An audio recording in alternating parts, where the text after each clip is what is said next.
For 1 week in January 2025, the most downloaded free app in America wasn't built in California or by OpenAI, Google, or Apple.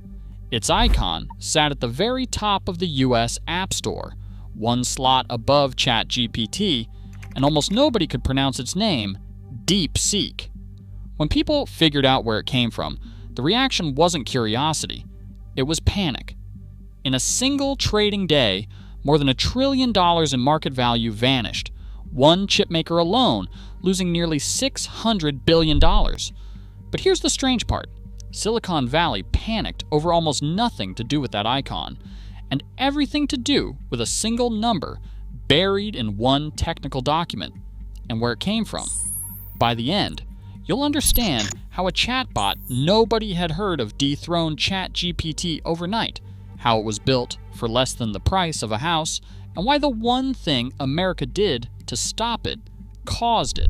Let's start with the week the rankings broke. For 2 years, ChatGPT was the default. Hundreds of millions of people opened it every month. American AI sat atop every chart, and the assumption was total. The West had already won this race, and the only question was by how much. Then DeepSeek showed up. On January 10th, 2025, it appeared in the App Store at number 31, the kind of ranking thousands of apps never escape. Then, over one weekend, it detonated the chart.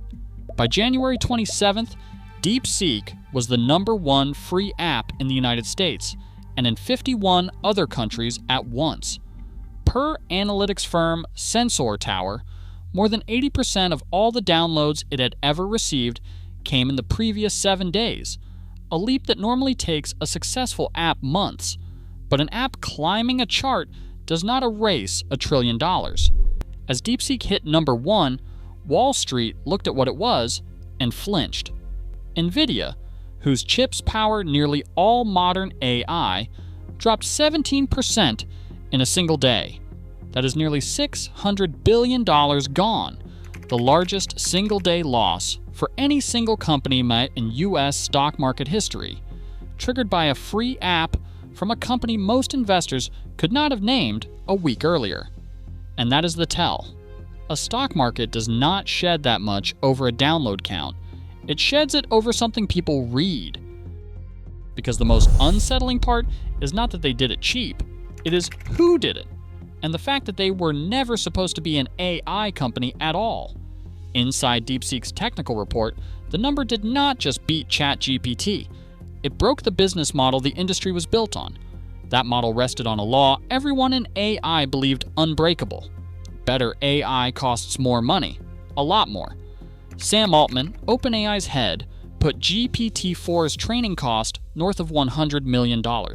Meta's comparable model burned through roughly 10 times the computing power DeepSeek used. Every valuation, funding round, and data center assumed the same thing. More billions in, more intelligence out. That was the moat, the thing supposed to keep America years ahead. Then DeepSeek published a number that read like a typo. Their V3 model has 671 billion parameters, frontier scale. But here's the trick. For any given word, only 37 billion of them actually switch on. It is an architecture called mixture of experts. Instead of waking the whole company for every email, you wake only the 3 who know the answer, a fraction of the energy. That fraction is the whole story. DeepSeek trained it on 14.8 trillion words, using 2,048 of NVIDIA's H800 chips and about 2.79 million chip hours. Total cost, by their own published accounting, roughly $5.5 million. Not billion, but million. That's less than a single nice home in San Francisco, a rounding error next to OpenAI's $100 million bill. This shouldn't be possible in 2025, but the math is published, peer checkable, and so far holds. The cost wasn't even the most shocking part. DeepSeek was the first to train a model this large in FP8 precision, a lighter, faster math format everyone assumed too unstable for a run this big. It didn't just work. The entire training finished with no catastrophic crashes and no rollbacks. And the chips weren't even America's best. They were the throttled, second-tier chips America allowed China to buy. This is the part I have been building to.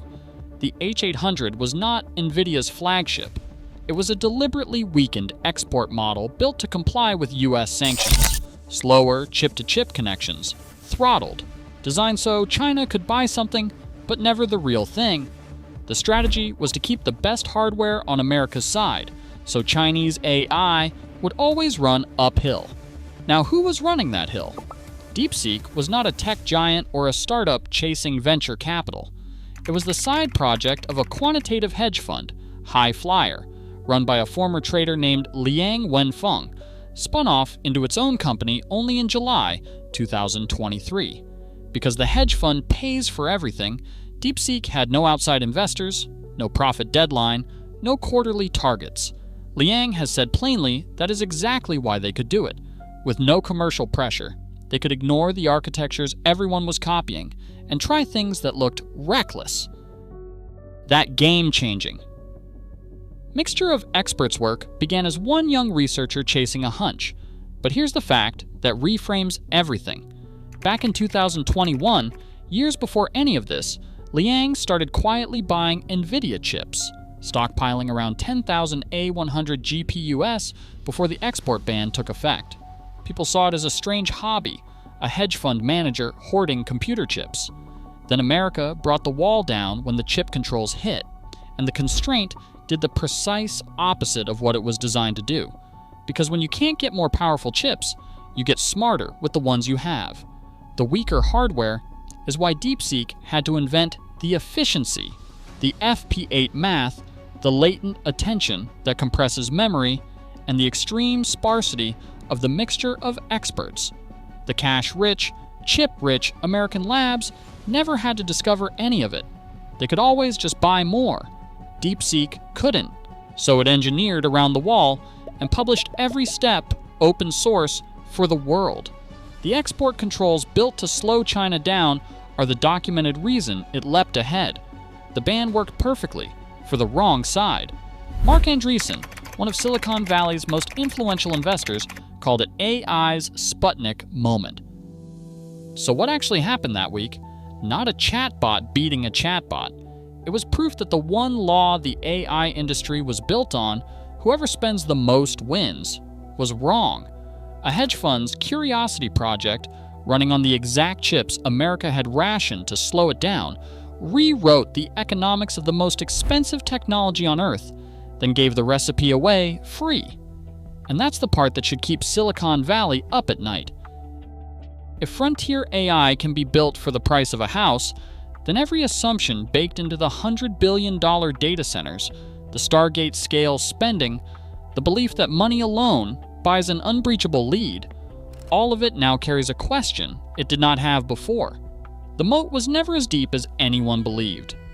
America spent years building a wall to keep the future on its side of the ocean. It turns out, the wall is what taught China to climb.